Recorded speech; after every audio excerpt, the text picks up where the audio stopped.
We all know about 70% of knife purchases nowadays are social media related. They're mainly used for Instagram, Facebook groups, Reddits, Snapchats, YouTube, I reckon. You're like, YouTube isn't a social media. Shut up. And if you've been following me on the Instagram, you'll know that I've been working on a review of the ESEE Junglas 2. Sorry, I mispronounced it. The Junglas 2, brother. For a few weeks now. I had a setback in my review and broke the knife while repeatedly pummeling through knotted wood while camping. Sounds smart.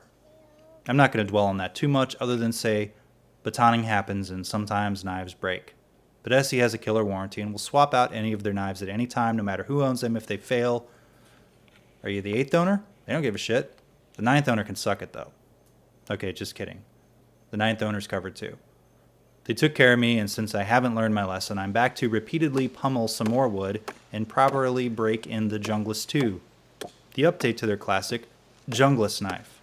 So they made a sequel, smaller than the original, which may sound un-American, unless of course you decide to buy both, which is very American.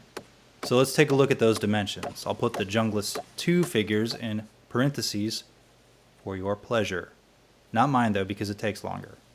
Like the overall length and weight, with and without that sheath. The blade length and the tree gutting edge. If I had my way, these videos would be like 30 seconds. The handle size, the grip area. They're like, who's forcing you to make them? Spine thickness, handle thickness. Help. Cool. The Junglas 2 shortened up a bit, as to try to compete in the everyday carry market, I assume. Next up, the Junglas 3, which will be a folder because they're trying to grab some of Cold Steel's customers. You're like, didn't you buy Cold Steel? The blade is made from 1095 carbon steel with a textured powder coat to resist rust and to look tactical. Notice the skulls. The powder coat covers the tang and the blade spine fully and is similar to the thickness in other ESEE powder coats. The blade is a drop point shape with a flat grind, so it works well as a slicer for food prep, provided your food had a beating heart 5 minutes prior. The blade was super sharp right out the box. The handle is nice and big. My hand is a little dwarfed by the size, and I could even crowd 2 hands on there if I got especially mad at that log. Logs like you mad? Believe me, my hands aren't small though. There's no jimping, and the Micarta scales are smooth but fabricy feeling, because that's what Micarta is. Micarta scales hide a full solid tang with no skeletonization.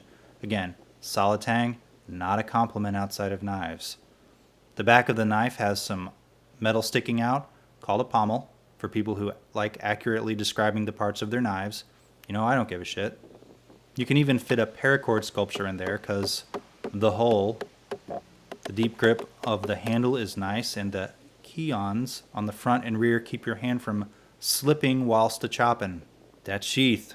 The sheath is Kydex and Cordura, and Molle Compatible. Or you can hang it off your belt like a savage, like I did. It's got snaps and plenty of loops and seems very durable and flexible in how you mount it. Just make sure your trench coat is Molle Compatible like subscriber Remove Kebabs is. It also has a snapping loop that keeps it secure when you're hanging upside down from the monkey bars, practicing your tacticalness. Let's do a quick chopper size comparison. Go ahead, say it. Get to the chopper. I saw on Knife Center they sort of compare the ESEE 6 size to the Junglas 2. Well, the Junglas 2 is still quite a bit bigger. I would call the ESEE 6 a large bushcraft knife, whatever the hell that means. And this is a chopper, which in my head in order of size from smallest is big bushcraft knife, chopper, and machete. I have no good reason for ordering them that way, I just decided to. I tend to think the ESEE 6 is a little too large for regular boring knife stuff, but not as good for chopping. Now let's look at my $25 Bud K Kukri, which is a cheap chopper made in India that was dull out of the box, but is easy to sharpen and chop with. It's bigger and slightly heavier and shinier. Let's beat it up. Now again, I did break my first Junglas too, so I'm prepared to try and break this one. Although, spoiler alert, I won't. ESEE's customer service was spectacular. They even slid into a DM with me via the Instagrams, made sure I sent it back to them, and told me this isn't a common occurrence. They didn't even call me a dumbass YouTuber to their credit, at least as far as I know. I have many, many large trees in my yard and always have to break apart large limbs that fall down from them. Plus, wearing this around the yard will keep neighbors from wanting to talk to you, which is fine by me. Yeah, he's making a YouTube video again. He's gonna hurt himself one of these days, I know it. The shins. It's gonna be the shins. It seems like much more of a useful blade than my Yoshimi machete, although that one really helps me look cool for my lady. So the chopping goes well, I guess, as well as chopping can go. So, the chopping went well, huh? That's my evening conversation with my wife. I know it sounds weird, but I didn't have my camera rolling when I originally broke my last Junglas, which is weird, because there's usually a camera rolling most of the time I'm using a knife, like the good Lord Tom Brown intended. Speaking of, by the way, what's your Instagram face look like? Does it also look like you're pooping? Now, I experienced no blisters or discomfort while Instagramming, or using the knife, and no real hot spots either. The Junglas 2 is a bit less fatiguing than my other choppers, I guess mainly because it's lighter, and the handle's very comfortable, and there's no frickin' jimping. So I'm sure some of you here may be getting ESEE fatigue, while I seem to have an ESEE erection, but I'm going to have to apologize for the PR4 review coming up soon, which is a week or two away at worst, or never at best. And it looks like the perfect size I've been wanting to use the new portrait mode on the iPhone 8 and my gingham filter on. But after all that, the blade didn't break, and it was still very sharp after the video shoot. And on a sort of unrelated note, this morning I learned that GoingGear.com and Going Gear store owner Marshall Hoots died at the age of 37. That's my age.